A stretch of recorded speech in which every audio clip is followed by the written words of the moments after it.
Hello, and this is a brief informative video about the coronavirus that I wanted to tell everyone about. One is a particular story. There's some strange things going on with regard to the struggle to find a cure for the coronavirus. One story in particular is from Newsweek, and it's a story about a wonder drug to fight the coronavirus that is currently under U.S. sanctions. It's not able to be released to fight the coronavirus because of U.S. sanctions. And it's a story from Newsweek dated March 24th of this year, March 24th, 2020. It's from Newsweek, and the name of the drug is called Alpha-2B Recombinant, and it was jointly developed between Cuba and China. And it shows a lot of promise, this drug, and it was actually added to a list of 30 drugs that are used to fight COVID-19 by China's National Health Commission. And and a lot of countries, at least 15 countries, are asking to be able to use this drug. The only problem is Cuba is under U.S. sanctions right now, so they cannot use this drug to fight the disease. So I will post a link to this story below, so you can actually look at this story. But it's very strange. I mean, with the worldwide crisis going on with the coronavirus right now, you'd think that this drug would be released, sanctions or not. I mean, if it shows any promise. So it looks like this drug is quite effective at treating the coronavirus. It has been used in other applications. It's used to treat dengue fever. It was used to treat dengue fever in the 80s. It's also had some success in fighting HIV, hepatitis B, hepatitis C, and other diseases. Again, the name of the drug is called Interferon Alpha-2B Recombinant, and it has shown considerable promise, in fighting this. It's called a wonder drug by Newsweek in the story that I mentioned. And again, I'll post a link to the story below. So that's very strange to me that this drug is not being used, and we should be using everything we can to fight this coronavirus if it's as serious as people say. You'd think that world leaders and politicians around the world would get together, health officials would at least mention this drug, which most people haven't even heard of, to fight the coronavirus, since it does show a considerable promise. It's also, the shorthand version is called IFNrec, R-E-C, IFNrec, and you can look it up online. Again, what shows promise as being an effective COVID-19 treatment. Okay. The other story that I found very interesting is a story from a UC Davis professor in California, who claims that his research is being neglected. He has over a half a century in research, and you hear on the news that people are looking for a vaccine to combat the coronavirus, the COVID-19 virus. But he claims he has a cure, at least a vaccine that can work on this disease. He's used it effectively in cats. It is quite expensive, but it can probably, with mass production and whatnot, the price can probably be brought down. So his name is Dr. Pederson, and he works at UC Davis, okay? And he claims that his research is being neglected. He has about a half a century of research. His name is Dr. Niels Pedersen, Pedersen. He's been studying coronaviruses for half a century, and he claims his research is being completely neglected in the development of a vaccine for this virus. Okay, he is 76 years old now, and it's effectively being used to treat in cats. It's similar. It's a similar situation as people have claimed. These viruses can jump from animals to humans.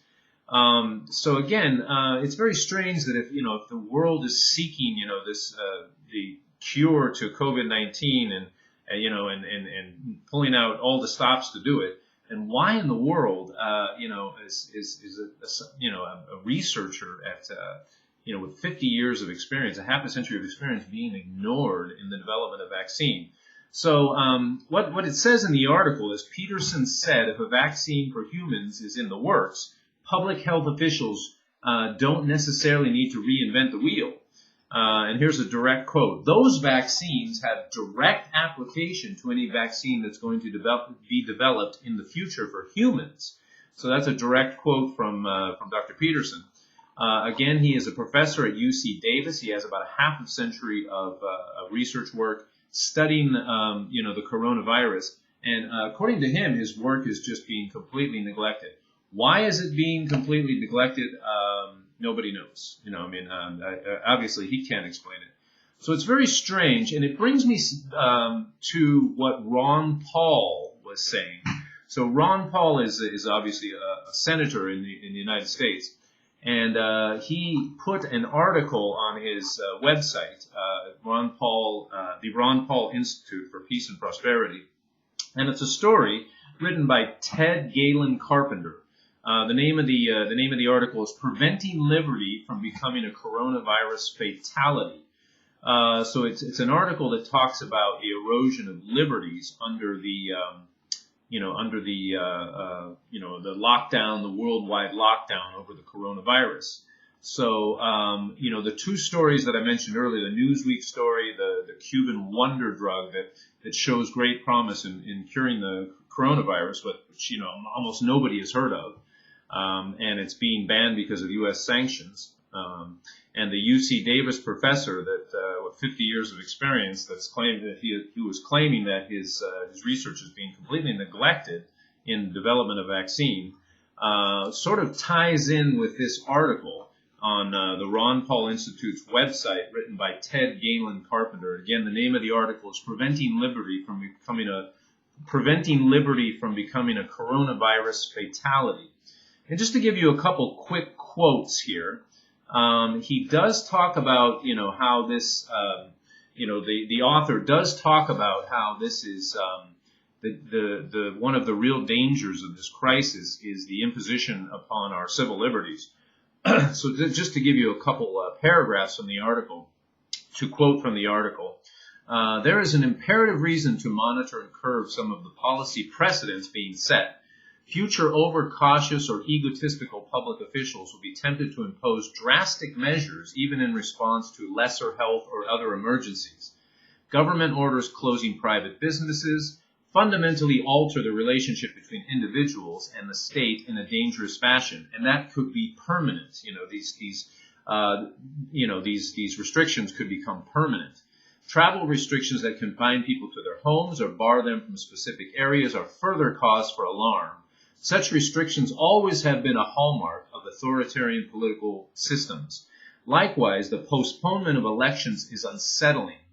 Giving incumbent officials such authority creates an obvious potential for abuse, especially if the incumbents face the prospect of electoral defeat.